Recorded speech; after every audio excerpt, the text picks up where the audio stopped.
Me llamo Roberto. Tengo 68 años y nunca pensé que estaría contando esta historia a mi edad. Durante 40 años, fui profesor de matemáticas en la escuela secundaria más prestigiosa de la gran ciudad.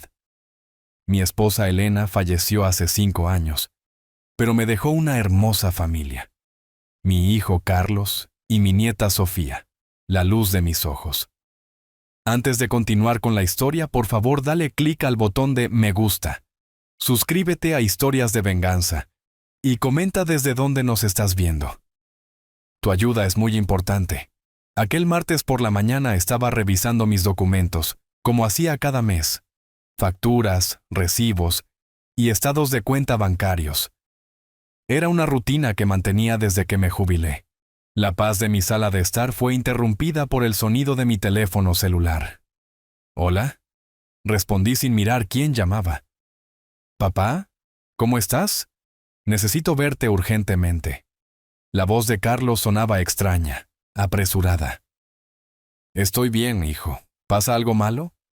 No, bueno, sí. Es una oportunidad de negocio increíble, pero tengo que explicártelo en persona. ¿Puedo pasar en 1 hora? Antes de que pudiera responder, Carlos ya había colgado. Algo no me daba buena espina. Mi hijo nunca había sido del tipo que persigue oportunidades de negocios arriesgadas. Era ingeniero de profesión y siempre había trabajado para grandes empresas con un salario estable. A las 11 en punto, sonó el timbre. Carlos entró acompañado por Javier, su cuñado. Ese hombre nunca me había caído bien. Era delgado, con una sonrisa que nunca llegaba a sus ojos, y una forma de hablar que siempre hacía parecer que te estaba vendiendo algo. «¿Don Roberto?», exclamó Javier con excesivo entusiasmo, dándome un abrazo no invitado. «Es genial verlo también». «Siéntense», les dije, ignorando el comentario. «¿A qué se debe esta visita urgente?». Carlos se acomodó en el sofá, mirando nerviosamente a su cuñado. Fue Javier quien tomó la palabra. «Don Roberto, hemos venido porque tenemos una propuesta que cambiará su vida y la de toda la familia». Sacó una tableta y comenzó a mostrarme presentaciones de un complejo turístico en la costa. Fotos de playas, palmeras y edificios de lujo desfilaban por la pantalla mientras Javier hablaba sin parar sobre retornos de inversión y oportunidades únicas. «Solo necesitamos un capital inicial de $4 millones», concluyó Javier, como si estuviera pidiendo dinero para el autobús. «Y usted, don Roberto, tiene exactamente esa cantidad en sus ahorros de jubilación». Me quedé helado. ¿Cómo sabía Javier la cantidad exacta de mis ahorros? Solo Carlos tenía acceso a esa información. «Hijo, ¿le diste información sobre mis finanzas?», pregunté, sintiendo una opresión creciente en el pecho. Carlos evitó mi mirada. «Papá, es una inversión segura. Javier tiene todos los contactos. En 6 meses duplicaremos el dinero, te lo prometo». «No». Mi respuesta fue firme. «Ese dinero es mi seguridad para mi vejez y una parte es para la educación universitaria de Sofía. No está sujeto a discusión». La cara de Javier cambió por un segundo antes de recuperar su sonrisa artificial. «Don Roberto, con todo respeto, está perdiendo la oportunidad de su vida». Ya di mi respuesta. Ahora, si me disculpan, tengo cosas que hacer. Me levanté para mostrarles que la reunión había terminado. Javier recogió sus cosas con evidente frustración. Pero Carlos se quedó sentado, mirándome con una expresión que no pude descifrar. «Papá, necesito hablar contigo en privado», dijo cuando Javier salió a esperar en el auto. «Te escucho». «La verdad es que estoy en problemas», confesó, frotándose las manos. «Pedí un gran préstamo para invertir con Javier en un negocio anterior. Las cosas no salieron bien y ahora debo mucho dinero a gente peligrosa». Lo miré incrédulo. Mi hijo siempre había sido responsable con el dinero. «¿Cuánto debes?». $1.200.000. Sentí que no podía respirar. Era una cantidad absurda. «¿Y qué esperas que haga?». «Préstame el dinero, papá. Te juro que te lo pagaré. Es por la seguridad de todos, incluso la de Sofía». Mencionar a mi nieta fue un golpe bajo. Respiré hondo. Te daré $600,000, ni $1 más, y firmarás un documento comprometiéndote a pagarlo en cuotas mensuales.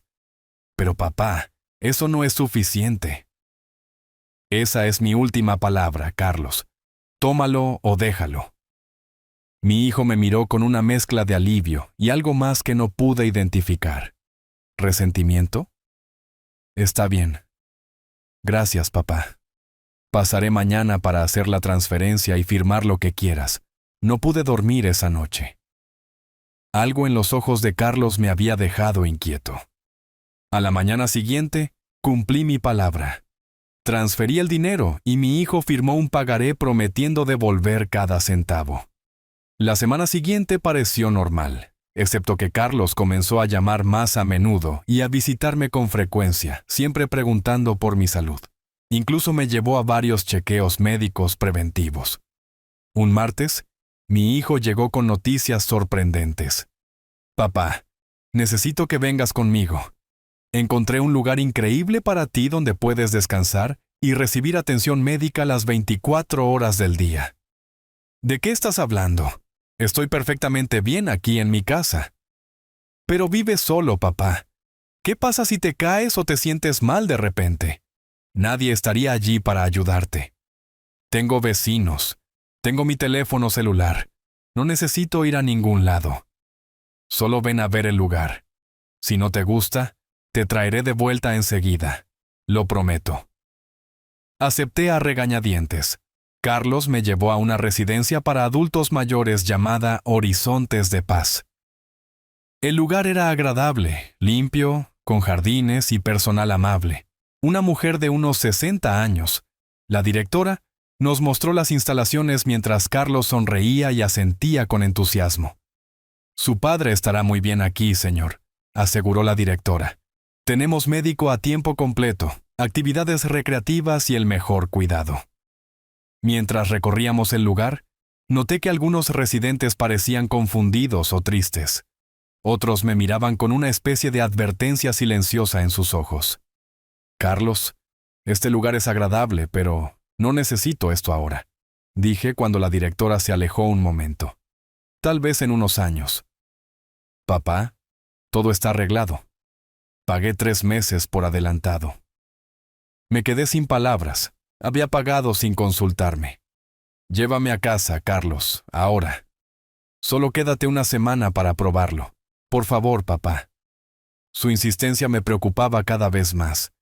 ¿Por qué estás tan decidido a dejarme aquí? Está bien, una semana, ni un día más. Carlos sonrió aliviado. Perfecto. Ya traje algunas de tus cosas, dijo señalando una maleta que no había notado antes. Te visitaré en unos días. Esa noche dormí en una habitación desconocida con una ansiedad creciente. Algo no estaba bien. Al día siguiente, intenté llamar a Carlos, pero mi teléfono celular había desaparecido. Cuando pedí un teléfono, me dijeron que podía usar el de la zona común durante el horario designado. Pasaron 3 días sin noticias de mi hijo. Fui a la oficina principal para pedir información. Disculpe. Necesito hacer una llamada urgente a mi hijo. La recepcionista, una mujer joven con expresión aburrida, apenas levantó la vista. Lo siento, don Roberto, pero su hijo dejó instrucciones de no ser molestado esta semana. Está en un viaje de negocios. ¿Qué? Necesito hablar con él ahora mismo. Quiero irme. Eso no será posible. Intervino la directora apareciendo detrás de mí. Su ingreso está registrado como permanente, no temporal. Su hijo firmó todos los documentos. Mi corazón se aceleró. Debe haber un error. Solo acepté quedarme una semana. No hay ningún error, señor. Además, tenemos informes médicos que indican que necesita supervisión constante. Demencia temprana, según el diagnóstico. ¿Qué? Eso es absurdo. Estoy perfectamente bien. Los pacientes con su condición a menudo lo niegan, respondió con una sonrisa condescendiente. No se preocupe, está en buenas manos. Intenté salir por la puerta principal, pero un guardia de seguridad me bloqueó el paso. Lo siento, señor. No puede salir sin autorización. Estaba atrapado. Mi propio hijo me había encerrado en este lugar con un diagnóstico falso. La pregunta era, ¿por qué? Durante la cena, me senté junto a una mujer mayor que parecía observar todo con ojos alertas. Se presentó como la señora Carmen. «Usted no debería estar aquí», me dijo en voz baja mientras comíamos. Lo vi llegar. No tiene la mirada perdida de los que necesitan este lugar. Mi hijo me engañó, confesé. Necesito salir de aquí y averiguar qué está pasando. Carmen se inclinó más cerca, asegurándose de que nadie escuchara. Trabajo en la lavandería. Escucho cosas. Su hijo vino ayer cuando usted estaba en terapia de grupo. Habló con la directora sobre la venta de una propiedad. Un escalofrío recorrió mi espalda. ¿Mi casa? No mencionaron la dirección, pero hablaban de papeles que usted necesitaba firmar. En ese momento, comprendí la magnitud de lo que estaba sucediendo. Los chequeos médicos, las preguntas constantes sobre mi salud, el repentino interés en mi bienestar. Todo había sido para armar un caso de incapacidad mental y tomar el control de mis bienes. Necesito su ayuda, señora Carmen. ¿Tiene alguna forma de comunicarse con el exterior? Tengo un celular que escondo en mi casillero. Puedo prestárselo mañana. Gracias. Necesito llamar a mi nieta Sofía. Ella sabrá qué hacer. Casi no dormí esa noche, repasando los eventos de los últimos meses. Las piezas encajaban de una manera aterradora. El negocio con Javier, los $4 millones que querían, mi negativa. Todo apuntaba a que Carlos había encontrado otra forma de acceder a mi dinero. Al día siguiente, Carmen cumplió su promesa. Me entregó discretamente un teléfono viejo durante el desayuno. «Tiene poca batería. Úselo sabiamente», murmuró antes de alejarse. Me escondí en un rincón del jardín y marqué el número de Sofía. Mi nieta contestó al tercer tono. «¿Hola?» «Sofía, ¿soy yo? Tu abuelo», dije con voz temblorosa. «Abuelo, ¿dónde estás? Papá dijo que te fuiste de vacaciones a la costa con unos viejos amigos de la universidad». «Eso es mentira, mi niña. Estoy en un asilo llamado Horizontes de Paz. Tu padre me trajo aquí con engaños y no me dejan salir». «¿Qué? No entiendo. ¿Por qué haría eso? Creo que quiere vender mi casa y quedarse con mis ahorros. Necesito que vengas, pero no le digas nada a tu padre. ¿Puedes hacer eso?» «Por supuesto, abuelo. Iré hoy después de la escuela, lo prometo». La llamada se cortó abruptamente. La batería se había agotado. Le devolví el teléfono a Carmen, agradeciéndole profundamente.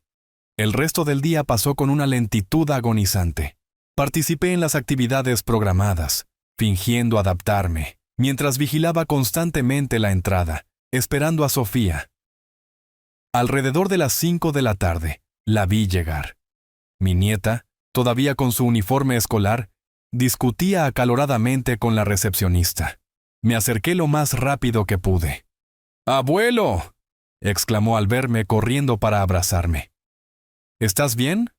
«Señorita, no se permiten visitas no programadas», intervino la directora, pareciendo materializarse de la nada. «Soy su nieta y tengo derecho a verlo», respondió Sofía con una firmeza que me llenó de orgullo. Su padre es su tutor legal y él debe autorizar todas las visitas. Mi padre está en su oficina. Lo llamaré ahora mismo para que le dé la autorización, dijo Sofía, sacando su celular con una mirada desafiante. La directora pareció dudar. «Está bien. Tienen 15 minutos en la sala de visitas, ni un minuto más». Fuimos a una pequeña sala donde otros residentes hablaban con sus familias. Nos sentamos en un rincón alejado. «Abuelo, ¿qué está pasando?» «Papá ha estado actuando muy extraño últimamente. Hace una semana llegó a casa con un montón de cajas y empezó a empacar tus cosas. Cuando le pregunté, dijo que las guardaría en un depósito mientras tú viajabas. Tu padre y tu tío Javier están planeando algo, Sofía. Querían que invirtiera todos mis ahorros en un supuesto negocio. Cuando me negué, empezaron a tramar este plan. Le conté todo lo que había sucedido. La visita de Carlos y Javier, El préstamo forzado, los chequeos médicos y finalmente mi internamiento obligatorio. Necesito que me ayudes a salir de aquí, Sofía. Y necesito saber qué está pasando con mi casa y mis cuentas bancarias. Te sacaré de aquí, abuelo, lo prometo. Pero tengo que tener cuidado. Si papá se entera, podría detenerme. Hay algo más que puedes hacer por mí. En mi estudio, en el segundo cajón de mi escritorio, hay una carpeta azul con todos mis documentos importantes. Escrituras, estados de cuenta, mi testamento. Necesito que la escondas antes de que tu padre la encuentre. Sofía asintió con determinación en sus ojos. Lo haré hoy mismo. Su tiempo ha terminado, anunció la directora acercándose a nosotros. Sofía me abrazó fuerte. Volveré mañana, abuelo, y traeré ayuda. Mientras veía a mi nieta alejarse, sentí una mezcla de esperanza y miedo. Estaba en una carrera contra el tiempo para recuperar mi libertad y salvar la herencia que tanto me había costado construir. Pero más que eso, necesitaba entender cómo mi propio hijo había sido capaz de traicionarme de esta manera. La noche cayó sobre horizontes de paz, y con ella, la incertidumbre de lo que vendría después. ¿Encontraría Sofía los documentos a tiempo? ¿Conseguiría ayuda para sacarme de este lugar? ¿Y qué estaba haciendo Carlos en este preciso momento con mi casa, con mis ahorros, con la herencia destinada a mi nieta? Mientras me acostaba en la cama extraña de esa habitación que no era la mía, una certeza creció dentro de mí. Esta batalla apenas comenzaba, y yo, Roberto, a mis 68 años, no estaba dispuesto a rendirme sin luchar. El segundo día después de la visita de Sofía fue quizás el más largo de mi vida. Cada hora que pasaba era una tortura, imaginando lo que Carlos podría estar haciendo con mis bienes mientras yo permanecía encerrado. En el desayuno, busqué a la señora Carmen. La encontré en un rincón del comedor, recogiendo bandejas. Me acerqué discretamente. «Buenos días, señora Carmen. ¿Sabe si mi nieta ha llamado o ha dejado algún mensaje para mí?» Ella negó con la cabeza, pero inclinándose un poco, murmuró: «Don Roberto, tenga cuidado. La directora ha dado instrucciones especiales sobre usted. Lo están vigilando más que a los demás». «¿Qué tipo de instrucciones?» «Reportar cualquier comportamiento errático o intentos de comunicarse con el exterior. Y...» Vaciló un momento. «Registraron su habitación esta mañana mientras usted estaba en el baño». Un escalofrío recorrió mi espalda. Estaban construyendo un caso en mi contra, buscando cualquier evidencia para justificar mi encierro. «Gracias por avisarme. Tendré cuidado». Regresé a mi mesa y terminé mi desayuno, fingiendo normalidad. Minutos después, una enfermera que no había visto antes se acercó con una pequeña bandeja de medicamentos. «Buenos días, don Roberto. Es hora de su medicación». Miré las dos pastillas en el pequeño vaso de plástico, una blanca y otra amarilla. «Debe haber un error. No tomo ningún medicamento». La enfermera sonrió con condescendencia. «Esto es lo que su médico recetó, señor, para su condición». «¿Qué condición? Estoy perfectamente sano». «La demencia senil no se considera estar perfectamente sano, don Roberto», respondió, en un tono que mezclaba paciencia forzada y desdén. «Estos medicamentos le ayudarán a controlar los síntomas. No tomaré nada que no haya sido recetado por mi médico de cabecera, el doctor Reyes, y él nunca me diagnosticó demencia». La sonrisa de la enfermera desapareció. «Don Roberto, no me obligue a llamar a seguridad. Todos los residentes deben seguir su régimen de medicación». En ese momento entendí que estaba en una posición extremadamente vulnerable. Si me resistía abiertamente, usarían mi rebeldía como prueba de mi supuesta condición mental. Si tomaba los medicamentos, ¿quién sabía qué efectos tendrían en mí? Con un movimiento rápido tomé las pastillas y me las puse en la boca, pero las guardé debajo de la lengua. Tomé un sorbo de agua y fingí tragar. «Muy bien», dijo la enfermera satisfecha. «Así es mucho mejor». En cuanto se dio la vuelta, escupí discretamente las pastillas en una servilleta y las guardé en mi bolsillo. Necesitaba saber qué me estaban dando. A media mañana, durante la sesión de terapia grupal, que consistía principalmente en juegos infantiles para ancianos, noté la presencia de un hombre que no parecía ser del personal habitual. Vestía camisa y pantalón formales y observaba a los residentes de cerca, tomando notas en una tableta.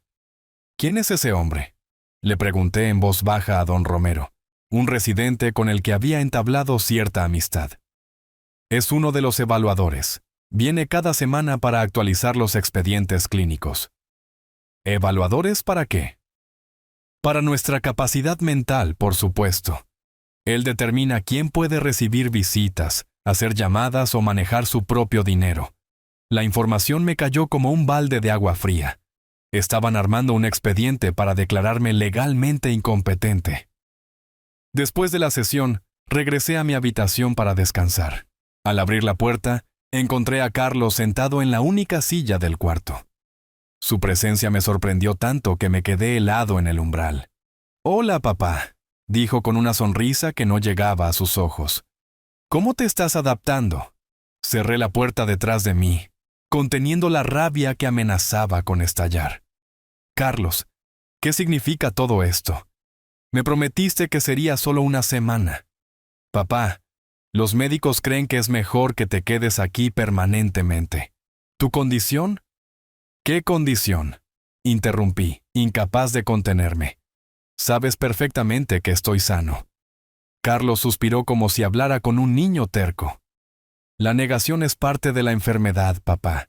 Tus resultados muestran un deterioro cognitivo significativo». «Eso es mentira y lo sabes. ¿Qué estás haciendo con mi casa y mis cuentas bancarias?» Un destello de sorpresa cruzó su rostro, pero rápidamente recuperó la compostura. «Estoy haciendo lo necesario para asegurar tu bienestar, como tu hijo y pariente más cercano. Tengo la responsabilidad de administrar tus bienes ahora que no puedes hacerlo tú mismo». «¿Y eso incluye vender mi casa? La casa donde creciste, donde tu madre y yo construimos nuestra vida». Carlos se puso de pie, visiblemente incómodo. «Las propiedades generan gastos, papá, impuestos, mantenimiento. Es más práctico venderla y usar ese dinero para asegurar tu cuidado aquí». «No me mientas, Carlos. Esto no es por mi bienestar, es por el dinero, ¿verdad? ¿Cuánto te está ofreciendo Javier para meterme aquí? No sabes de lo que estás hablando. La paranoia es otro síntoma». «¡Suficiente!», grité, perdiendo la paciencia. «Dime la verdad por una vez. ¿Qué pasó con el préstamo que te di?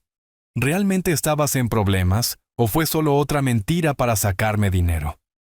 El rostro de mi hijo se transformó. La máscara de preocupación desapareció, revelando una expresión dura que nunca había visto antes. «¿Quieres la verdad, papá? Aquí está. Siempre fuiste un tacaño. 40 años de trabajo. ¿Y qué tienes para mostrar? Una casa vieja y unos ahorros que ni siquiera disfrutas. Mientras tanto, yo tengo que matarme trabajando para mantener a mi familia. Trabajando y endeudándote con usureros, según lo que me dijiste. Porque quiero darle a Sofía lo que tú nunca me diste a mí. Oportunidades, viajes, una vida sin preocuparse por el dinero. Pagué tu universidad, Carlos. Te apoyé cuando quisiste iniciar tu negocio que fracasó. Nunca te faltó nada». «Me faltó todo», exclamó, golpeando la pared con el puño. «Mientras mis amigos viajaban, yo tenía que conformarme con las vacaciones educativas que tú y mamá planeaban. Mientras ellos tenían la última tecnología, yo tenía que esperar años para tener algo similar». Lo miré, incapaz de reconocer a mi hijo en este hombre lleno de resentimiento. «¿Y eso justifica lo que estás haciendo? ¿Encerrarme aquí con un diagnóstico falso para robar mi dinero? No estoy robando nada. Estoy tomando lo que es mío antes de que lo desperdicies, o se lo dejes a alguna caridad como siempre amenazaste». En ese momento, recordé nuestras discusiones sobre mi testamento. Siempre le había dicho que una parte significativa de mi patrimonio iría a becas para estudiantes de bajos recursos, continuando mi labor como educador incluso después de mi muerte. Mi testamento sigue siendo válido, Carlos. y la parte de Sofía está garantizada. Una sonrisa cruel apareció en su rostro. El testamento ya no importa, papá. En unos días, el juez firmará la declaración de incapacidad. Seré tu tutor legal y podré disponer de tus bienes como mejor me parezca. Sofía no lo permitirá. Ella sabe la verdad. La mención de mi nieta pareció agitarlo. ¿Sofía? ¿Cuándo hablaste con ella? Vino a verme ayer. Carlos palideció. Imposible. Ella no está autorizada para visitarte. Pues lo hizo. Y ahora sabe lo que estás planeando. Mi hijo caminó hacia la puerta con determinación. Me encargaré de eso. Y te advierto, papá, si continúas con esta actitud, solo harás que tu estancia aquí sea más complicada. Los médicos pueden recomendar tratamientos especiales para pacientes problemáticos. Cuando Carlos se fue, me desplomé en la cama, exhausto.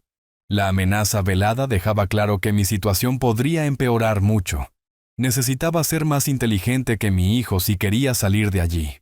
Pasé la tarde fingiendo participar en las actividades del hogar, siempre atento a cualquier oportunidad para contactar a Sofía. Durante la cena, Carmen se acercó a retirar mi bandeja. Su nieta llamó. Susurró mientras limpiaba la mesa. Viene mañana con un abogado. No confíe en nadie más hasta entonces. Esa noche, escondí bajo el colchón los medicamentos que había seguido fingiendo tomar. La enfermera de esa mañana había insistido en verme tragar las pastillas, pero había logrado engañarla de nuevo. No sabía qué efectos tendrían, pero sospechaba que eran para mantenerme sedado y confundido para reforzar el falso diagnóstico. Apenas dormí, pensando en la confrontación con Carlos. Sus palabras seguían resonando en mi cabeza.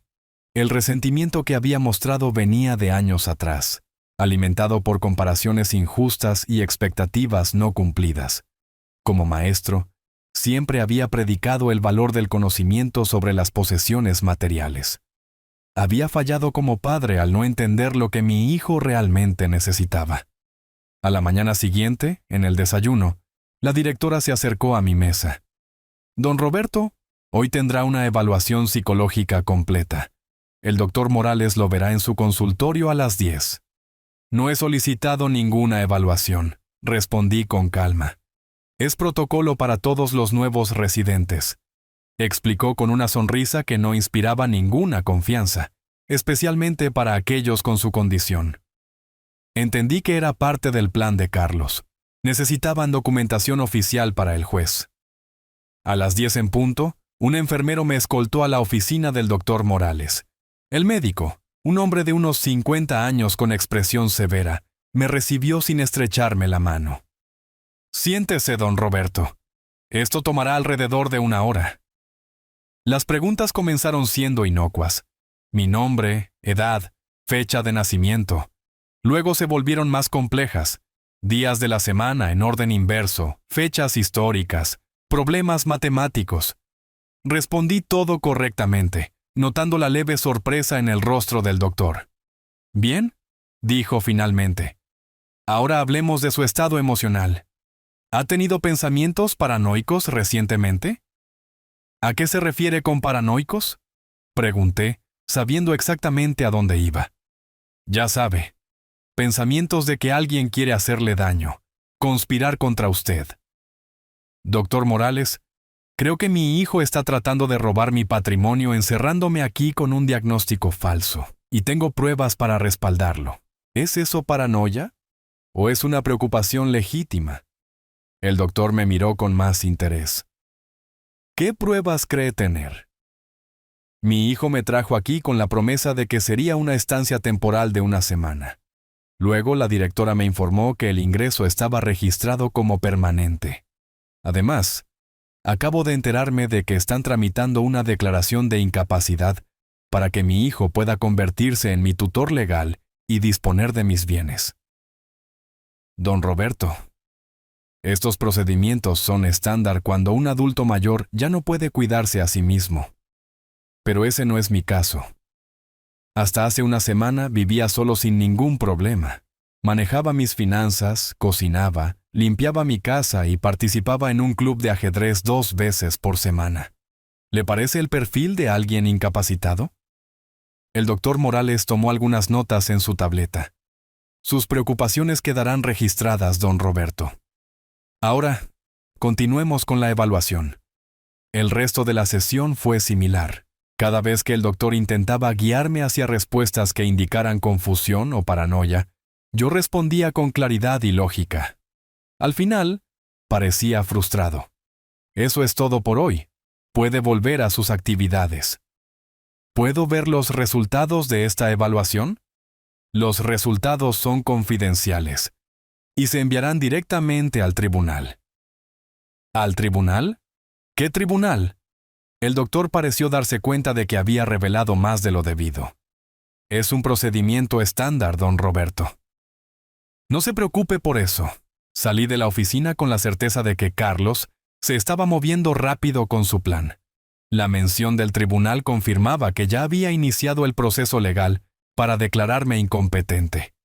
Mientras me dirigía a la zona común, vi a Sofía en la recepción, acompañada de una mujer con aspecto profesional. Mi corazón saltó de alegría. ¡Abuelo!, exclamó mi nieta al verme. Corrí hacia ella y la abracé fuertemente. Sofía, mi niña, me alegra tanto que hayas venido. La mujer que la acompañaba dio un paso adelante y me ofreció la mano. Don Roberto, soy la abogada Ramírez. Su nieta me ha informado de la situación. Por favor, pasen a la sala de visitas. Intervino la recepcionista, visiblemente incómoda con nuestra reunión en el vestíbulo. Una vez en la relativa privacidad de la sala de visitas, la abogada habló en voz baja. Don Roberto, debo informarle que su situación es delicada. Su hijo ha iniciado un proceso de interdicción judicial, alegando que usted sufre de demencia senil y no es capaz de tomar decisiones por sí mismo. ¿Interdicción judicial? El término me sonaba familiar, pero no estaba seguro de su significado legal. Es un proceso mediante el cual se declara a una persona incapaz de administrar sus bienes y ejercer sus derechos. Si el juez falla a favor de su hijo, él se convertirá en su tutor legal y podrá disponer de todas sus propiedades. Pero eso es absurdo. Estoy perfectamente sano. Lo sé. Por eso estamos aquí. Necesitamos actuar rápido. Sofía, que había estado inusualmente callada, finalmente habló. Abuelo, encontré la carpeta azul donde me dijiste, pero también descubrí algo más. Sacó varios documentos de su mochila. Papá la ha estado falsificando tu firma. Encontré estos papeles en su estudio. La abogada examinó los documentos con expresión grave. Este es el poder notarial que autoriza a su hijo a vender su casa y retirar fondos de sus cuentas bancarias. La falsificación es evidente, pero necesitamos pruebas de que usted no lo firmó. Nunca firmaría algo así. Debe haber alguna forma de probarlo. La hay, afirmó la abogada Ramírez. Necesitamos un perito calígrafo para comparar esta firma con muestras auténticas suyas. Además, debemos conseguir una evaluación médica independiente para certificar su capacidad mental. El problema es que no puedo salir de aquí, dije, sintiendo crecer la frustración. Y Carlos ya tiene médicos dispuestos a declararme incompetente. Por eso traje esto. La abogada sacó una pequeña grabadora de su maletín. Necesitamos grabar su testimonio ahora mismo. Además, su nieta va a grabar discretamente nuestras conversaciones con el personal del hogar para documentar cualquier irregularidad. Por primera vez en días, sentí esperanza. La abogada Ramírez parecía saber exactamente qué hacer. También necesitamos saber si su hijo ya ha dispuesto de alguno de sus bienes, continuó la abogada. Por lo que pude averiguar, intervino Sofía, papá ya vendió el auto del abuelo y sacó dinero de una de sus cuentas. La casa está en proceso de venta, pero aún no se ha finalizado. ¿Cómo sabes todo eso?, pregunté, sorprendido por la información. He estado espiando sus conversaciones con el tío Javier. Hablan cuando creen que no estoy en casa, pero puedo oírlos desde mi habitación. ¿Sofía? Eso puede ser peligroso, dije, preocupado por mi nieta. Si tu padre se entera de que nos estás ayudando. No me importa, abuelo. Lo que está haciendo no es correcto. Además, su voz se quebró ligeramente. Escuché algo más. ¿Qué es, mi niña? Papá y el tío Javier planean usar tu dinero para invertir en un negocio en Colombia. Papá dijo que se irían por un tiempo y que yo tendría que quedarme en un internado, porque sería lo mejor para todos. La noticia me dejó helado. No solo querían robarme, sino que planeaban abandonar a Sofía también. Eso no va a pasar, afirmé con determinación. No mientras yo viva. La abogada Ramírez tomó notas rápidamente. Esto cambia las cosas. Si podemos probar la intención de abandono, podríamos solicitar medidas cautelares inmediatas. Nuestro tiempo se estaba agotando. La directora apareció en la puerta de la sala de visitas. Lo siento, pero debo pedirles que terminen. Don Roberto necesita tomar su medicación y descansar. Solo un momento más, pidió la abogada. Estamos terminando de revisar unos documentos familiares. La directora nos miró con desconfianza, pero asintió y salió. Escuche con atención, dijo la abogada en voz baja. Mañana presentaré un recurso de amparo para suspender cualquier acción sobre sus bienes. También solicitaré una evaluación médica independiente. Mientras tanto, don Roberto, es crucial que siga fingiendo normalidad. No se enfrente al personal ni a su hijo. ¿Cuánto tiempo tomará todo esto? Pregunté con ansiedad. Los procesos legales pueden ser lentos, pero dados los elementos de urgencia, espero que el juez actúe dentro de una semana. Hasta entonces, debe resistir aquí. Una semana es mucho tiempo, murmuré, pensando en los tratamientos que Carlos había mencionado. Abuelo, te traigo esto. Sofía sacó un pequeño dispositivo de su bolsillo. Es un botón de emergencia. Si lo presionas 3 veces, me enviará una alerta con tu ubicación exacta. Úsalo si te mueven o si estás en peligro. Tomé el dispositivo conmovido por la previsión de mi nieta. Gracias, mi niña. No sé qué haría sin ti. La abogada recogió sus documentos. Debemos irnos. Volveremos mañana con novedades. Nos despedimos con un abrazo. Mientras veía a Sofía y a la abogada alejarse, sentí una mezcla de esperanza y temor. La batalla legal apenas comenzaba, pero al menos ya no estaba solo. Esa noche, durante la cena, la señora Carmen se acercó a mi mesa de nuevo. Don Roberto, tenga cuidado. Su hijo estuvo aquí después de que se fueron sus visitas. Habló con la directora durante mucho tiempo y parecía muy molesto. ¿Escuchó algo de lo que dijeron? Solo fragmentos. Algo sobre medidas más estrictas y minimizar el contacto con el exterior. También mencionaron un traslado. ¿Un traslado? ¿A dónde? No lo sé, pero no sonaba bien. Quizás a una sección más restringida del hogar, o incluso a otro lugar. La noticia me alarmó. Si me movían antes de que la abogada Ramírez pudiera actuar legalmente, sería mucho más difícil encontrarme. Gracias por la advertencia, señora Carmen. Estaré alerta. Esa noche, mientras intentaba dormir, escuché pasos en el pasillo. Me levanté en silencio y miré a través de una rendija de la puerta. La directora hablaba con un hombre que no había visto antes. Logré captar fragmentos de su conversación. Mañana temprano, antes de que llegue la abogada. El ala especial es más apropiada para su condición. Su hijo ya firmó la autorización. Regresé a mi cama con el corazón palpitando. Planeaban moverme temprano al día siguiente para evitar que la abogada me viera. Era ahora o nunca. Presioné el botón de emergencia que me había dado Sofía 3 veces, esperando que funcionara como ella había explicado. Luego me recosté, fingiendo dormir, mientras mi mente corría a 1000 por hora. No sabía si Sofía recibiría la alerta a tiempo, o si podría hacer algo al respecto. Solo sabía que cuando llegara la mañana, mi destino podría cambiar dramáticamente. En la oscuridad de mi habitación, con los sonidos del asilo amortiguados por la noche, me sentí como si estuviera viviendo una pesadilla. ¿Cómo habíamos llegado a esto? Mi propio hijo, el niño al que enseñé a caminar, a leer, a ser honesto, ahora conspirando para despojarme de todo y abandonar a su propia hija. La noche avanzaba, y con ella, la incertidumbre de lo que traería el amanecer. ¿Llegaría la abogada Ramírez a tiempo? ¿Recibiría Sofía mi señal de socorro? ¿O sería trasladado a un lugar donde nadie pudiera encontrarme? Con estas preguntas girando en mi cabeza, esperé la salida del sol, preparándome para lo que podría ser el día más decisivo de mi vida. El sonido de llaves me despertó sobresaltado. Aún no había amanecido por completo cuando 2 enfermeros corpulentos entraron en mi habitación.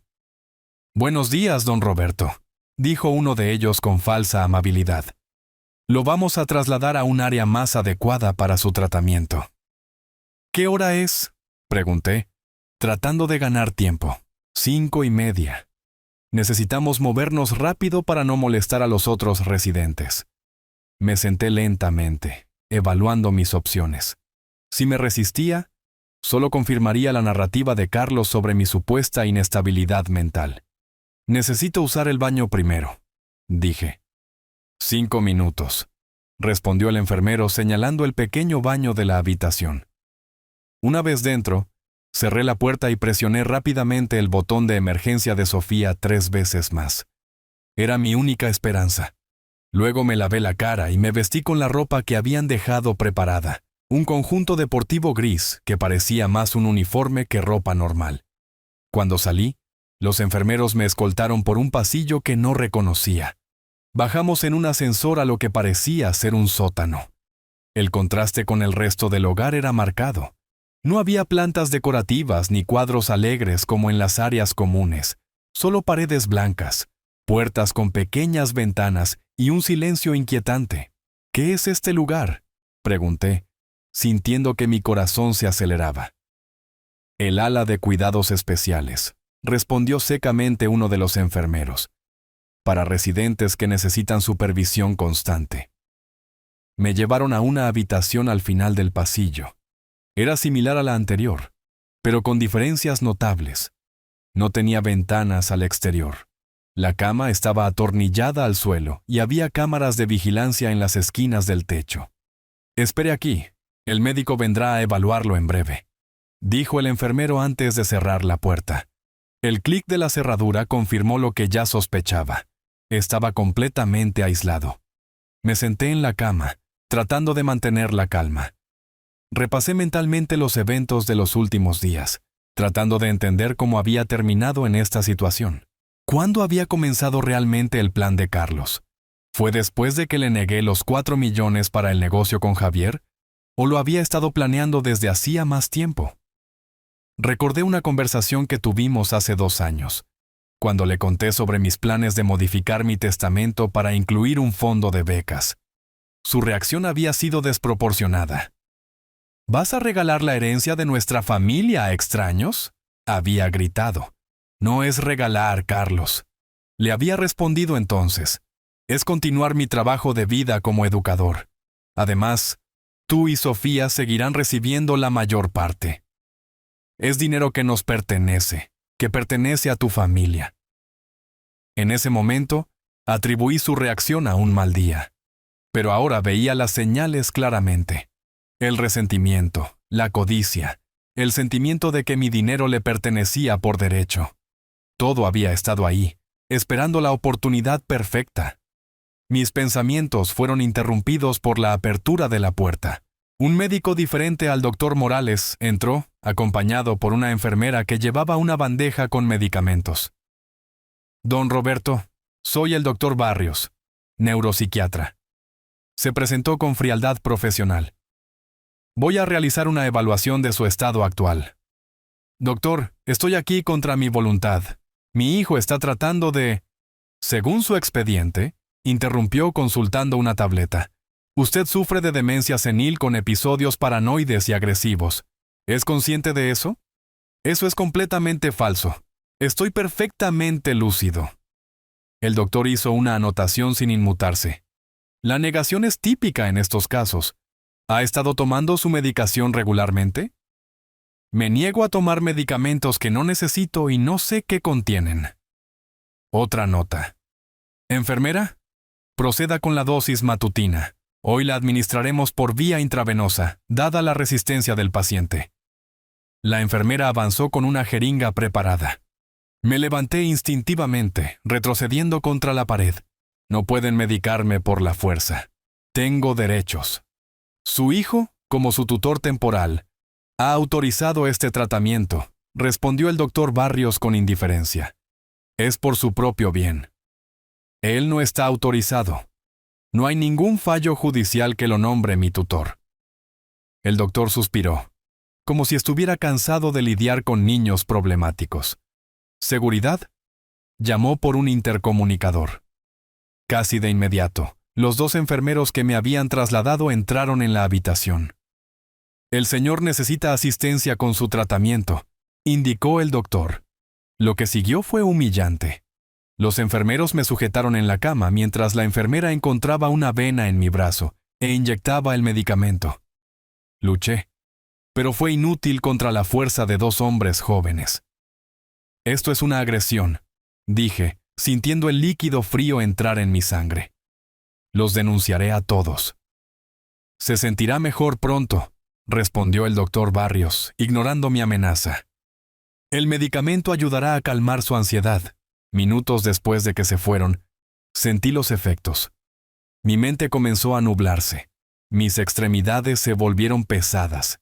Era como estar borracho, pero peor, porque permanecía lo suficientemente lúcido como para entender lo que estaba pasando y sentir miedo. Estaba luchando por mantenerme consciente cuando escuché voces alzadas en el pasillo. Parecía una discusión. Luché por concentrarme, pero las palabras llegaban a mis oídos distorsionadas. La puerta se abrió de golpe. A través de la niebla de mi visión, pude distinguir a la abogada Ramírez, acompañada por un hombre con uniforme de policía y otra persona que no reconocía. «¡Aquí está!», exclamó la abogada corriendo hacia mí. «Don Roberto, ¿me escucha?». Me drogaron. Logré articular con dificultad. «Esto es inaceptable», escuché decir a la abogada dirigiéndose a alguien más. El juez ordenó específicamente que no se administrara medicación hasta la evaluación independiente. «Tenemos autorización del familiar responsable», respondió una voz que reconocí como la del doctor Barrios. «Esta orden judicial invalida cualquier autorización previa», intervino el hombre uniformado. «Don Roberto está ahora bajo la protección temporal del tribunal». Mi mente luchaba por procesar lo que estaba sucediendo. ¿Habían llegado a tiempo? ¿Cómo me habían encontrado? La abogada Ramírez se inclinó hacia mí. «Don Roberto, lo vamos a sacar de aquí». El juez emitió una orden de protección esta mañana. «Sofía», murmuré, recordando el botón de emergencia. Su nieta nos alertó. Ella está afuera con un médico independiente. Con la ayuda del oficial, me sentaron y comenzaron a guiarme hacia la salida. Mis piernas apenas respondían y mi cabeza daba vueltas por el sedante. En el pasillo, la directora del hogar intentó bloquear nuestro paso. «Esto es irregular. No pueden llevarse a un paciente sin completar el protocolo de alta. Lo que es irregular es la forma en que han retenido y medicado a don Roberto», respondió la abogada Ramírez con firmeza. «Tengo órdenes judiciales tanto para su liberación como para la incautación de su expediente médico completo, incluidos los registros de la medicación administrada esta mañana». Mientras avanzábamos lentamente por el pasillo, vi a la señora Carmen observando desde una distancia segura. Nuestros ojos se encontraron y ella asintió levemente, como despidiéndose. Le debía mucho a esa mujer. Cuando llegamos al vestíbulo principal, Sofía corrió hacia mí, abrazándome fuertemente. «Abuelo, ¿estás bien? Te ves terrible». «Estoy mejor ahora, mi niña», respondí, forzando una sonrisa.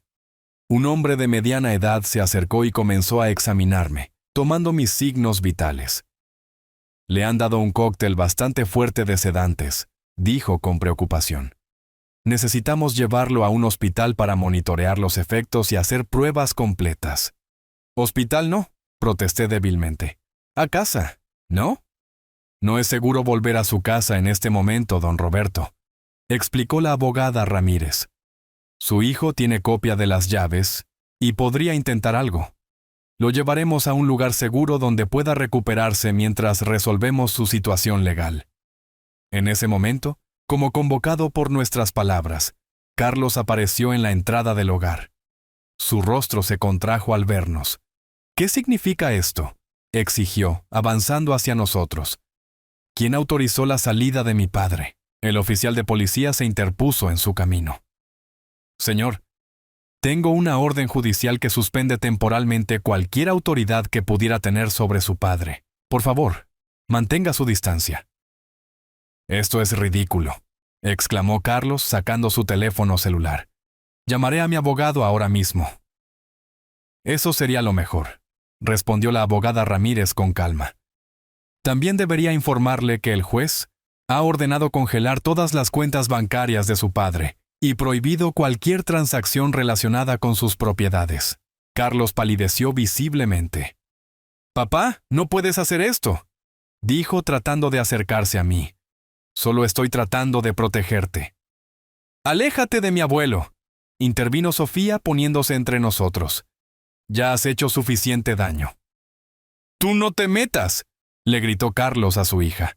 «Ve al auto ahora mismo». «No», respondió ella con firmeza. «Me voy con el abuelo».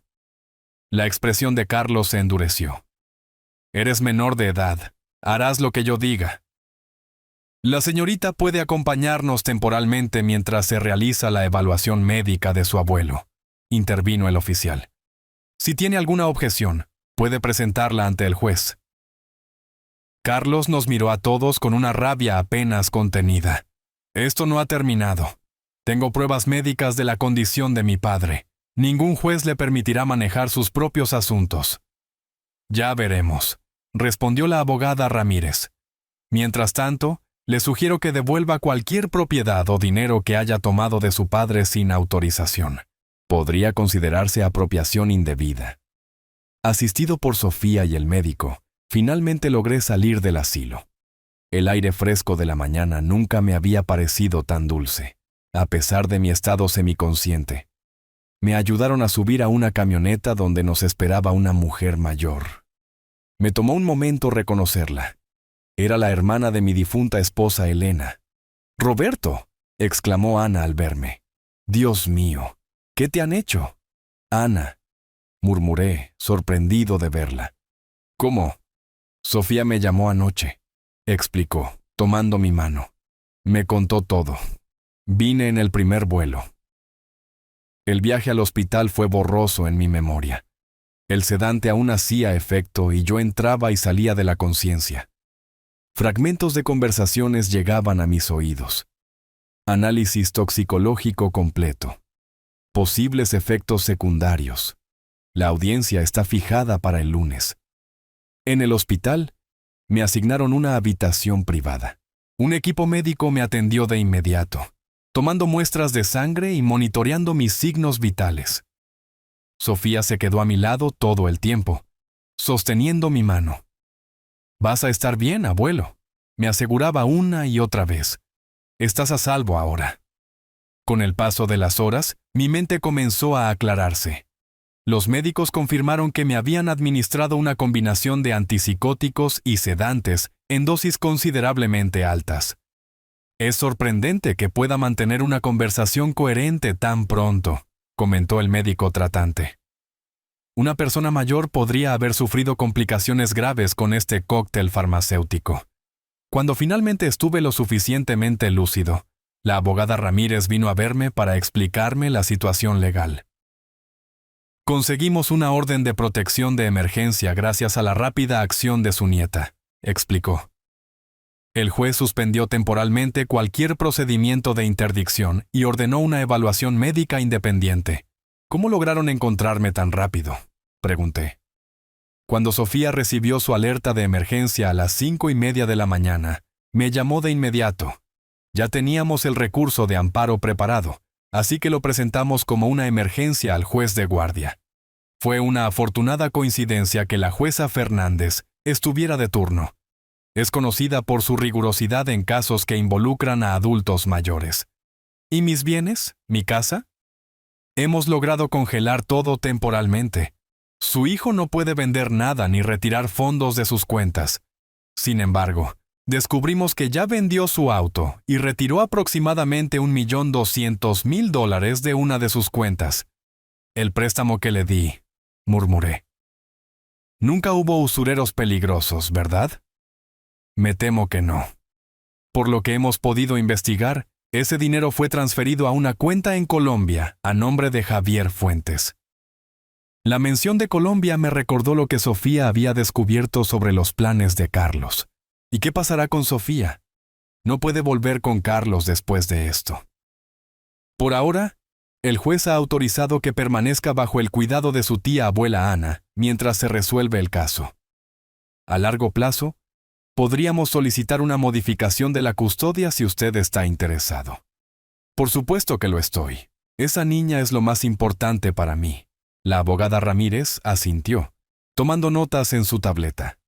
Don Roberto, debo advertirle que este será un proceso legal complejo. Es probable que su hijo presente las evaluaciones médicas falsificadas e intente justificar sus acciones como una preocupación legítima por su bienestar. Entiendo. ¿Qué necesitamos hacer? Primero, necesitamos que se recupere completamente. Luego, se someterá a evaluaciones médicas y psicológicas con especialistas independientes. También reuniremos pruebas de su vida antes del internamiento, vecinos, amigos, miembros de su club de ajedrez, cualquiera que pueda testificar sobre su capacidad mental. ¿Cuánto tiempo tomará todo esto? Es difícil decirlo. Podríamos estar hablando de semanas o incluso meses. La idea de un proceso tan largo me preocupaba, pero estaba decidido a llegar hasta el final. Haré lo que sea necesario. No dejaré que Carlos se salga con la suya. La abogada Ramírez sonrió levemente. Su determinación es admirable, don Roberto. Ahora debería descansar. Mañana será un día ocupado con evaluaciones médicas. Después de que ella se fue, Sofía y Ana regresaron a mi habitación. Mi cuñada había traído comida casera, ignorando las protestas de las enfermeras. Necesitas recuperar fuerzas, Roberto, insistió, colocando un recipiente con sopa de pollo en mi mesa de noche. La comida del hospital no alimenta a nadie. Mientras comía despacio, Sofía me contó cómo había conseguido la ayuda de Ana. Cuando encontré los documentos en tu estudio, también vi correspondencia antigua con la tía Ana. Recordé que ella es la única de la familia que nunca se llevó bien con papá. Siempre dijo que era demasiado interesado. Tu tía Ana siempre fue muy perspicaz, comenté, intercambiando una mirada de complicidad con mi cuñada. Elena era un ángel que solo veía lo bueno en todos, dijo Ana con nostalgia. Yo siempre fui la desconfiada de la familia. Nunca me tragué el acto de yerno perfecto de Carlos. Ojalá te hubiera escuchado más, admití. No es momento de arrepentimientos, Roberto. Lo importante ahora es recuperarse y poner a ese sinvergüenza en su lugar. Nunca le perdonaré lo que te ha hecho, ni lo que planeaba hacerle a mi sobrina. Sofía, que había estado inusualmente callada, finalmente habló. Abuelo, hay algo más que debes saber. Encontré esto en el estudio de papá. Sacó un sobre de su mochila y me lo entregó. Dentro había fotografías de mi casa, pero no estaba como yo la recordaba. Los muebles habían desaparecido, las paredes estaban desnudas y había cajas de embalaje por todas partes. Ya ha vaciado la casa, dije, sintiendo una punzada de dolor. Todos nuestros recuerdos. No todo está perdido, respondió Sofía. Logré rescatar algunas cosas importantes. Las fotos familiares, las cartas de la abuela, tus premios de la escuela. Los escondí en casa de mi amiga Valeria. Mi niña lista, dije, sintiéndome orgulloso a pesar de la tristeza. Eres igual a tu abuela. Ella también siempre pensaba en todo. El resto de la tarde pasó con visitas médicas y conversaciones con Ana y Sofía. A pesar de las circunstancias, sentía una extraña sensación de paz. Estaba libre del asilo, rodeado de personas que realmente se preocupaban por mí. Cuando cayó la noche, Ana insistió en que Sofía fuera con ella al hotel para descansar adecuadamente. Mi nieta se resistió al principio, pero finalmente aceptó cuando le aseguré que estaría bien. «Vendré temprano mañana, abuelo», prometió, besando mi mejilla. «No te preocupes por nada». Después de que se fueron, me quedé a solas con mis pensamientos. La habitación del hospital, aunque estéril e impersonal, parecía un palacio comparada con mi celda en el ala especial del hogar. Mi mente inevitablemente volvió a Carlos. ¿En qué momento mi hijo se había convertido en este extraño codicioso capaz de traicionar a su propio padre? ¿Hubo señales que pasé por alto durante su infancia? Recordé a Carlos de niño, siempre comparándose con sus compañeros más ricos, siempre queriendo lo que otros tenían. Elena y yo tratamos de inculcarle valores diferentes, enseñarle que el valor de una persona no estaba en sus posesiones materiales. Aparentemente, habíamos fallado. Mis pensamientos fueron interrumpidos por un mensaje en el teléfono celular que Ana me había prestado. Era de un número desconocido. «Esto no ha terminado, papá. No tienes idea de con quién te estás metiendo. Aún puedo probar que eres incompetente. Y en cuanto a Sofía, recuerda que sigo siendo su padre legal. Piénsalo 2 veces antes de continuar con esto». La amenaza velada me heló la sangre. No por mí, sino por Sofía. Carlos estaba acorralado, y eso lo hacía más peligroso. Inmediatamente reenvié el mensaje a la abogada Ramírez, quien respondió casi al instante. «No responda. Guardaremos esto como evidencia. Aumentaremos la seguridad mañana. Descanse tranquilo». Intenté seguir su consejo, pero el sueño tardó en llegar. Cuando finalmente logré dormir, tuve pesadillas donde Carlos se llevaba a Sofía lejos, donde me encerraban en el hogar de nuevo, donde perdía todo lo que amaba. Desperté sobresaltado con las primeras luces del alba. Una enfermera entró para revisar mis signos vitales. «Tiene una visita, don Roberto», anunció después de completar su rutina. «¿Se siente con ánimos de recibirlo?» «¿Quién es?», pregunté repentinamente alerta. «Un señor mayor. Dice que es su amigo del club de ajedrez». Suspiré aliviado. «Sí, por favor, hágalo pasar». Momentos después, Miguel, mi compañero de ajedrez durante los últimos 10 años, entró en la habitación. Su rostro, normalmente jovial, mostraba preocupación. «Roberto, viejo amigo», dijo estrechando mi mano. «Nos tenías preocupados. Desapareciste sin decir una palabra. Es una larga historia, Miguel». Me lo imaginaba. «Tu nieta me contactó ayer. Me contó lo básico. Se sentó en la silla junto a mi cama. Estamos todos indignados. Todo el club está dispuesto a testificar sobre tu claridad mental. Dios mío, le ganaste al doctor Morales hace solo 2 semanas y ese hombre fue campeón nacional». Su apoyo me conmovió profundamente. «Gracias, Miguel. Voy a necesitar toda la ayuda que pueda conseguir». «Ya la tienes. De hecho, estoy aquí como mensajero del grupo. Todos hicimos una colecta para contratar a un investigador privado». «¿Un investigador? ¿Para qué?». Miguel se inclinó, bajando la voz. «Para investigar a tu yerno, a ese tal Javier. Hay algo turbio en él. Rodrigo, el sobrino de Fernando, trabaja en la fiscalía. Dice que el nombre Javier Fuentes le suena de un caso anterior». Esta información me sorprendió. Siempre había desconfiado de Javier, pero nunca imaginé que pudiera tener problemas legales previos. «¿Crees que puedan encontrar algo útil?». «Es muy probable. Tipos así siempre dejan rastro. Y si encontramos algo concreto, podría ayudar a tu caso. Probar que tu hijo está asociado con alguien de reputación dudosa reforzaría tu argumento de que sus acciones no fueron por tu bienestar». «Miguel, no sé cómo agradecerles esto». «No hay nada que agradecer. Somos amigos, Roberto. Además, todos en el club te deben una por organizar aquel torneo benéfico para la cirugía de la nieta de Jiménez. Nunca olvidamos eso». Su mención de aquel evento de hace 2 años me recordó lo importante que era mi comunidad, los lazos que había construido a lo largo de mi vida.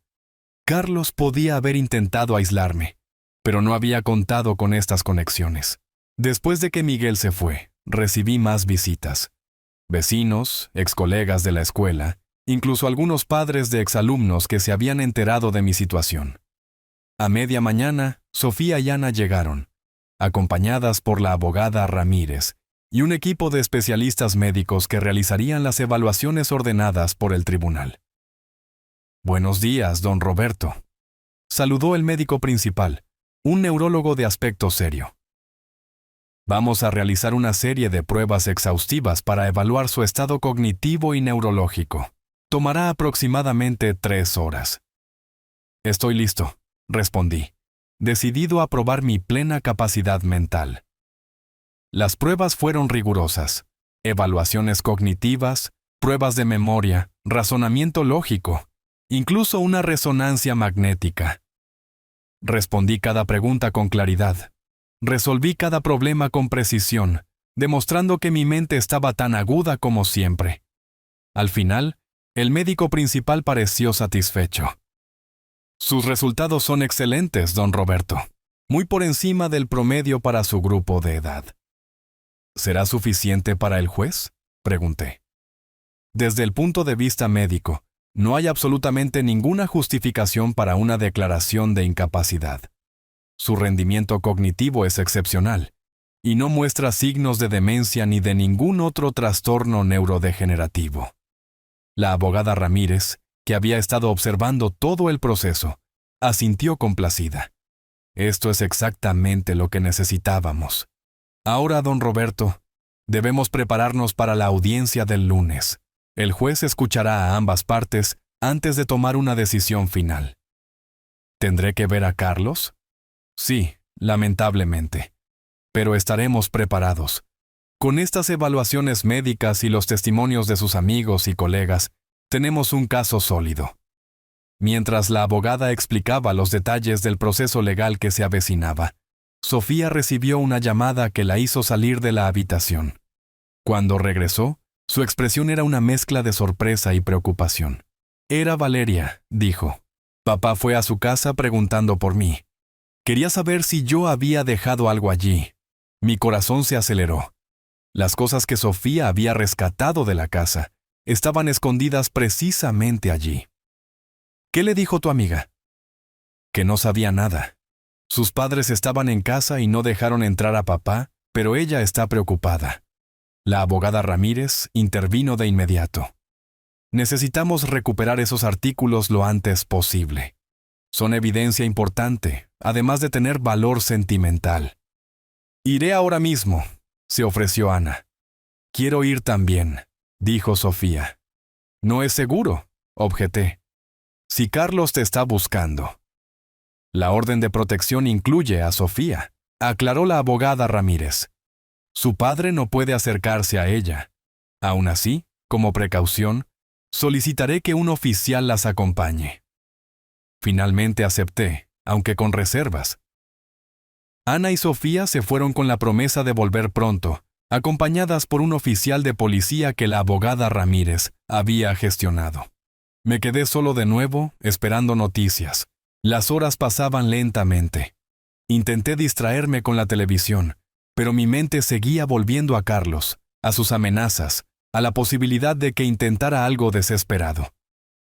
Alrededor del mediodía, recibí otra visita inesperada. La señora Carmen, la empleada del hogar que me había ayudado, estaba en mi puerta. «Don Roberto», saludó tímidamente. «¿Puedo pasar, señora Carmen?». «Por supuesto, pase. ¿Cómo supo dónde encontrarme?». «Su nieta me llamó», explicó, sentándose junto a mi cama. «Me dijo que usted quería agradecerme personalmente por ayudarlo. Es una jovencita muy educada». «Lo es», confirmé con orgullo. «¿Cómo están las cosas en el hogar?». «Un desastre», respondió, bajando la voz aunque estábamos solos. «La directora está furiosa. Teme una inspección oficial y posibles demandas. Han estado arreglando archivos todo el día». «¿Y mi hijo? ¿Ha vuelto?».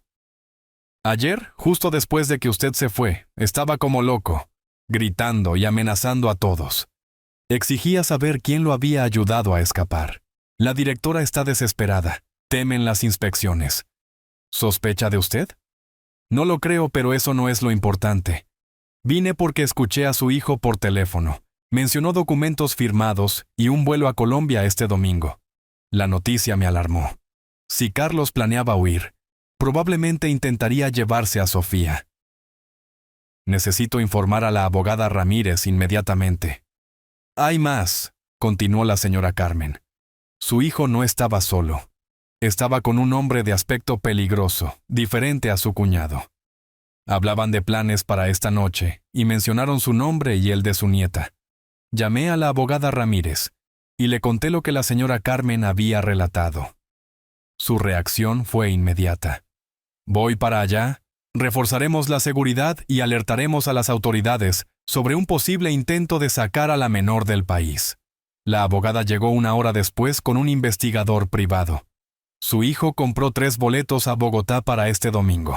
Uno a su nombre, uno para Sofía y el tercero para Javier Fuentes. ¿3 boletos? Sofía nunca iría voluntariamente. Probablemente planeaba presionarla o llevarla contra su voluntad. Por eso es crucial mantenerla protegida hasta la audiencia del lunes.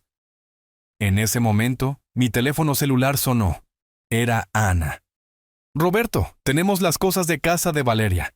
Pero hay un problema. Carlos apareció y se puso muy agresivo. El oficial lo contuvo, pero amenazó con llevarse a Sofía por la fuerza. Vamos camino al hospital con escolta policial. Mis preocupaciones se dispararon. La situación empeoraba por momentos. Don Roberto, dijo la abogada Ramírez, con esta información podemos solicitar medidas más severas. Sugiero que traslademos a Sofía a un lugar seguro y secreto, hasta después de la audiencia. ¿Un lugar seguro? ¿Dónde? Tengo contactos que pueden ayudarnos. Una casa de seguridad donde estará protegida y cómoda. Aunque la idea de separarnos me angustiaba, entendí que era la mejor opción para proteger a mi nieta. Está bien. ¿Y qué haremos sobre los planes de vuelo de Carlos? Ya hemos alertado a las autoridades de inmigración. No podrán salir del país con Sofía, pero debemos ser cautelosos. Hombres como su hijo y Javier Fuentes podrían recurrir a medios ilegales. El investigador intervino. Encontramos algo más sobre Javier Fuentes. Tiene antecedentes por fraude en Colombia y está siendo investigado por lavado de dinero. Parece que planean usar su dinero para financiar operaciones ilícitas. Esta revelación confirmó mis peores sospechas sobre Javier, pero también aumentó mi miedo.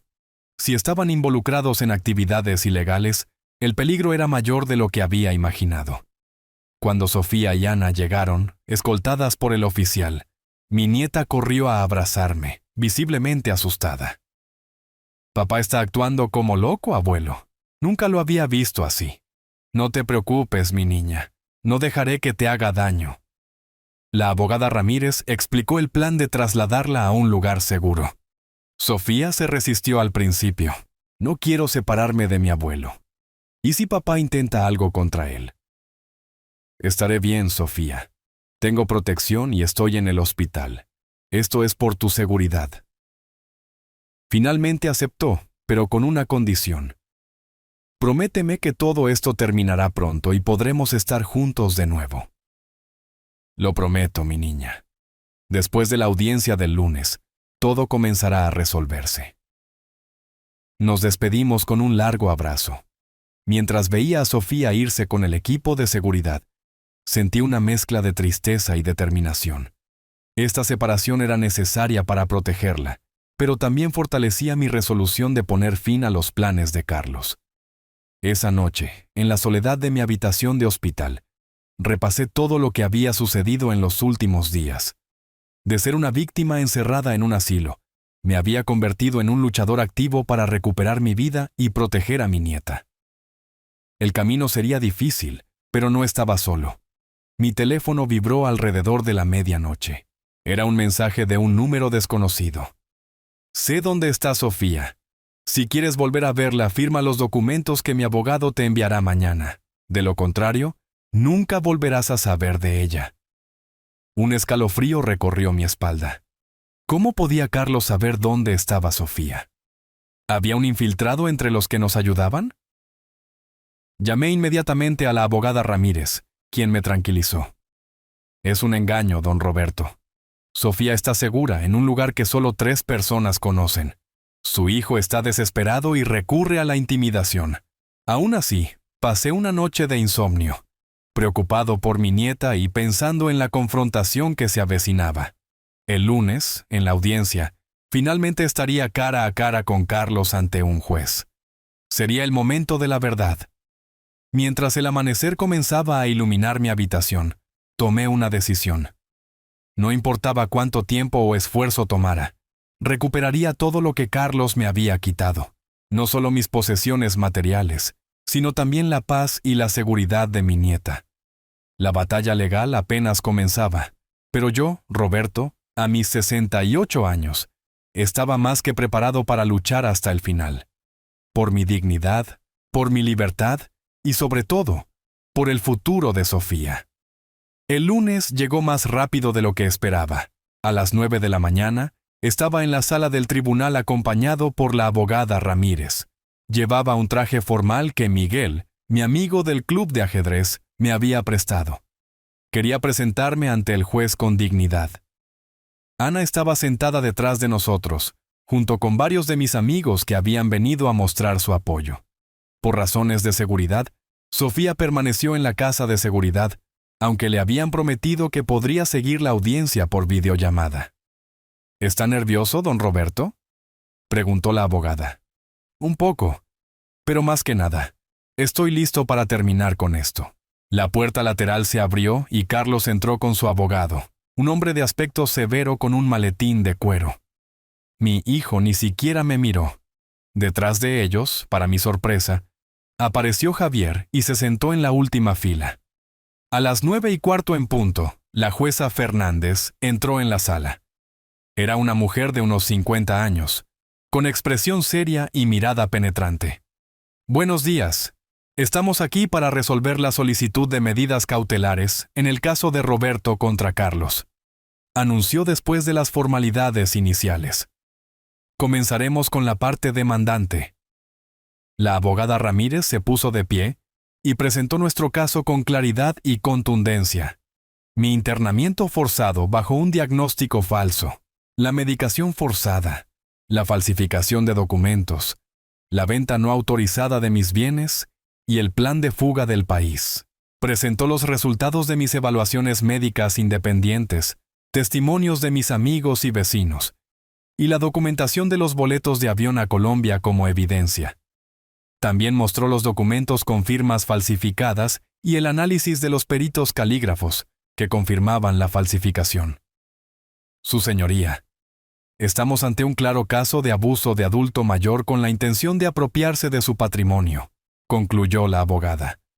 Solicitamos que se mantengan las medidas cautelares, que se reconozca la plena capacidad mental de mi cliente y que se inicien procedimientos penales contra Carlos por falsificación, apropiación indebida y abuso.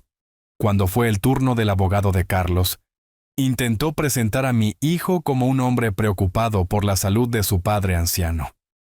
Mi cliente actuó únicamente por preocupación por el bienestar de su padre, quien mostraba signos de deterioro cognitivo, alegó, presentando los informes médicos del asilo. Los especialistas en Horizontes de Paz confirmaron el diagnóstico de demencia senil. La jueza examinó los documentos con expresión escéptica.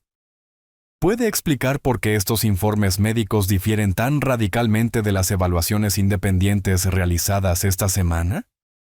El abogado pareció incómodo. Las evaluaciones pueden variar según el momento y las condiciones, su señoría. ¿Y qué hay de los boletos de avión a Colombia programados para ayer?, preguntó la jueza. ¿Eso también era para el bienestar de su padre? Mi cliente planeaba unas vacaciones familiares. No hay nada ilegal en eso. Unas vacaciones mientras su padre estaba internado en un asilo y usted tramitaba su declaración de incapacidad. La jueza no ocultó su incredulidad. El interrogatorio continuó. Cuando Carlos subió al estrado, intentó mantener su historia, pero sus respuestas se volvieron cada vez más inconsistentes. La presión aumentó cuando la jueza le preguntó directamente sobre las firmas falsificadas y el destino del dinero retirado de mis cuentas.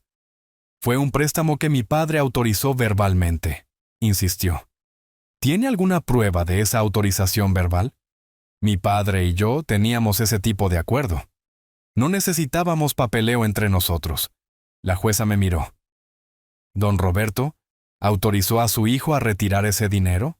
Le presté $600,000, su señoría, con un pagaré firmado. Nunca autoricé el retiro del resto, ni la venta de mis bienes. El momento decisivo llegó cuando la abogada Ramírez presentó una prueba que no esperábamos. Grabaciones de conversaciones entre Carlos y Javier, proporcionadas por el investigador privado, donde discutían abiertamente su plan para declararme incompetente, vender mis propiedades y huir a Colombia con el dinero. El rostro de Carlos palideció al escuchar su propia voz. Una vez que el viejo esté oficialmente demente, tendremos vía libre. Venderemos todo, transferiremos el dinero y desapareceremos. Nadie podrá hacer nada. La voz de Javier respondió. ¿Y tu hija? Sabes que no podemos llevarla sin levantar sospechas. La inscribiré en un internado en Colombia. Está demasiado apegada a su abuelo de todos modos. Necesita disciplina. La sala quedó en silencio después de que se reprodujo la grabación. Miré a Carlos, buscando en sus ojos algún rastro del hijo que había criado, pero solo encontré rabia y vergüenza por haber sido descubierto. La jueza Fernández no necesitó mucho tiempo para deliberar. Su fallo fue decisivo. Este tribunal reconoce la plena capacidad mental de Roberto y revoca cualquier declaración provisional de incapacidad. Se mantienen las medidas cautelares sobre sus bienes y se ordena la devolución inmediata de todo lo vendido o retirado sin autorización. Hizo una pausa y miró directamente a Carlos. En cuanto a Carlos, ordeno su arresto inmediato por los presuntos delitos de falsificación de documentos, apropiación indebida y abuso de persona vulnerable. Este caso será remitido a la Fiscalía para su investigación. Los oficiales de la corte se acercaron a Carlos, quien parecía incapaz de creer lo que estaba sucediendo. «¡Esto es ridículo!», gritó levantándose bruscamente. «Hice todo por el bien de la familia. Señor, contrólese, o añadiré desacato al tribunal a los cargos», advirtió la jueza. En ese momento, Javier intentó escabullirse por la salida, pero otro oficial lo detuvo. «El señor Fuentes también deberá permanecer para testificar como testigo en la investigación», ordenó la jueza. Mientras esposaban a Carlos, nuestros ojos se encontraron.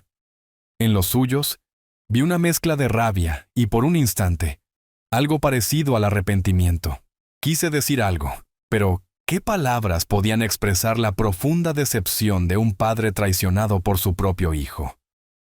Al salir del tribunal, llamé inmediatamente a Sofía. Mi nieta había seguido toda la audiencia desde su casa de seguridad. «Abuelo, ganamos», exclamó con la voz entrecortada por la emoción. «¿Puedo volver contigo ahora?» «Sí, mi niña. Todo ha terminado. Estaremos juntos de nuevo pronto». «¿Y papá? ¿Qué pasará con él?». La pregunta me dolió. A pesar de todo, Carlos seguía siendo su padre. «Tendrá que responder por sus acciones, Sofía. Pero no te preocupes por eso ahora. Lo importante es que estamos a salvo». 2 horas después, Sofía llegó al apartamento que Ana había alquilado temporalmente para nosotros. Nos abrazamos durante mucho tiempo, ambos llorando de alivio y tristeza por todo lo que había pasado. «¿Ahora qué vamos a hacer, abuelo?», preguntó Sofía mientras cenábamos esa noche. «La casa está vendida, tus cosas. Recuperaremos lo que podamos, mi niña». La juez ordenó la devolución de mis bienes.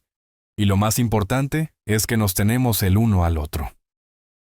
La abogada Ramírez nos visitó al día siguiente con noticias mixtas. La buena noticia: el comprador de la casa había aceptado anular la venta al enterarse de las circunstancias. La mala noticia: gran parte del dinero retirado de mis cuentas ya había sido transferido a Colombia y sería difícil de recuperar. En cuanto a la custodia de Sofía, añadió la abogada, dado que su padre estará detenido durante el proceso, podemos solicitar que usted sea nombrado su tutor legal temporal. ¿Es eso posible?, pregunté esperanzado.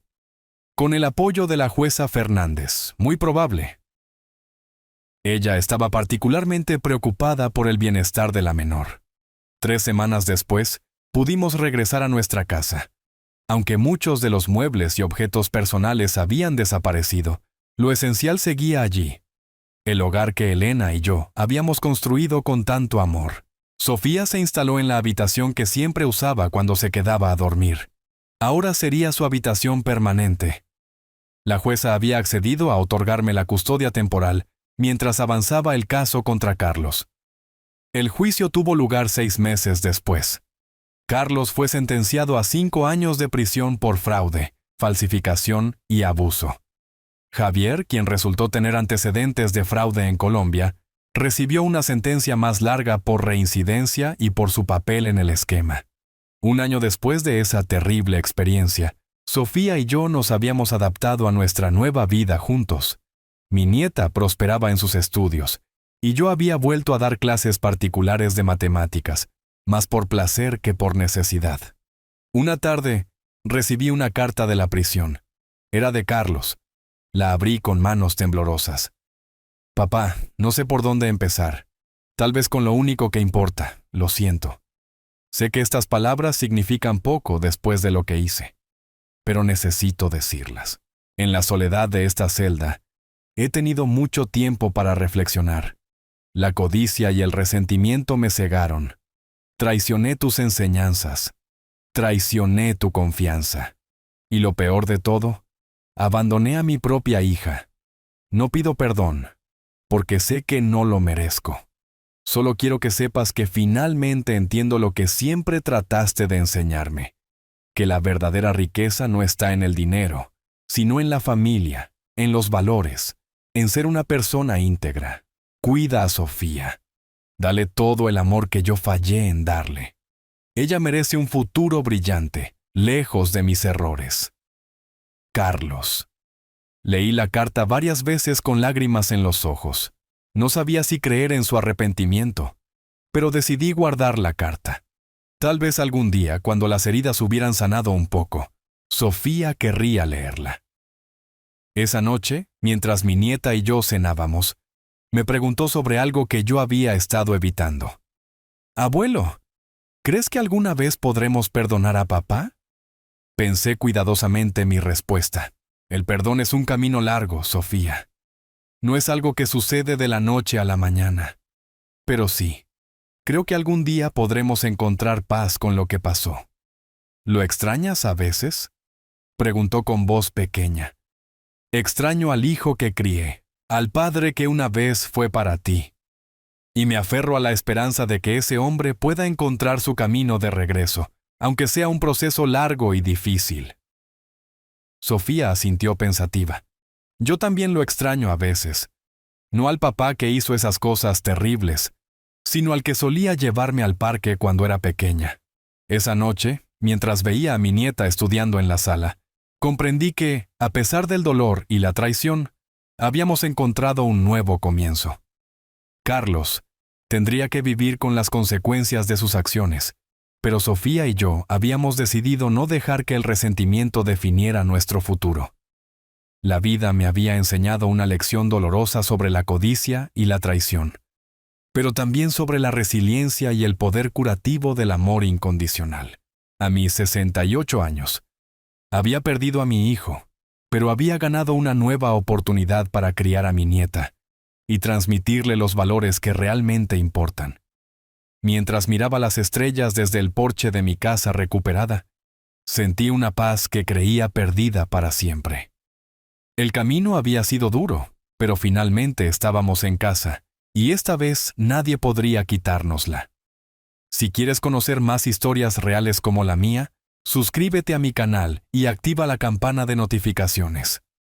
Gracias por acompañarme en esta historia. Tu apoyo me da fuerzas para seguir contando la verdad.